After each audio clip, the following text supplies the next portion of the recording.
lesson for June the 15th, we're going to look at one of the most important texts in all of the book of Ezekiel, Ezekiel chapter 18.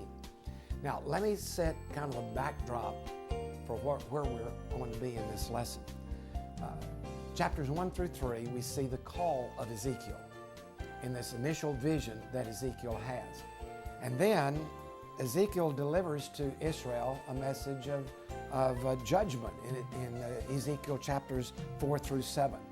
In describing this coming judgment, he reminds the people that Jerusalem will be destroyed, that the people will be scattered, and that this is God's judgment on their sins. Then in chapters 8 through 11, he explains the purpose for the judgment. It's twofold. First of all, to punish Israel for their sins.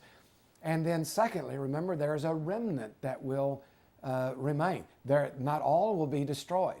And so the second purpose of the judgment is to purify his people so that they might once more become the covenant people of the holy God. Therefore, he calls on them to repent. So what happens when somebody accuses you of wrongdoing and you don't want to accept the guilt of that yourself? What do? Well, you point to somebody else usually and you say, it's his fault.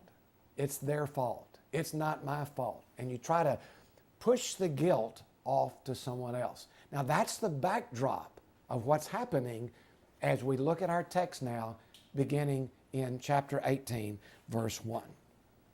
Now the text begins with a proverb that was often used in Israel of that day.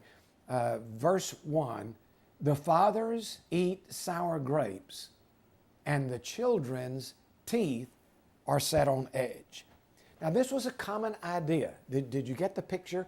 In other words, the fathers sin, and the children suffer the consequences of their sin.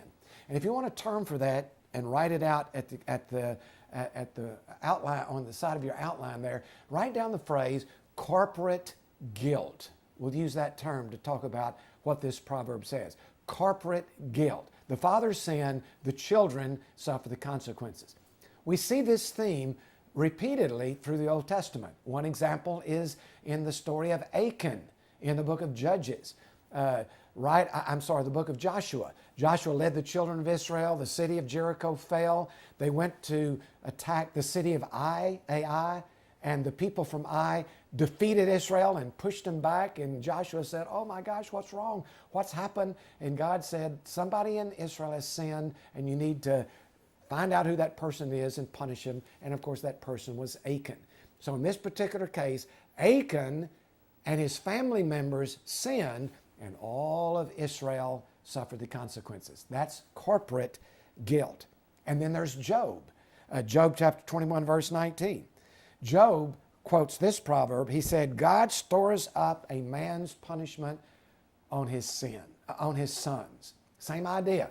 Father sins, son suffers the consequences, corporate guilt. We see another example in 2 Kings chapter 24, verses 2 and 3. During the final days of Judah before their fall, and Babylon's come and they destroy the city of Jerusalem. 2 Kings 24 verse 2 says, surely these things happened to Judah according to the Lord's command, in order to remove them from his presence because of the sins of Manasseh and what he has done. Manasseh sins, but now the people suffer the consequences. This is the idea of corporate guilt that is wrapped up in this proverb that is quoted in the opening verse.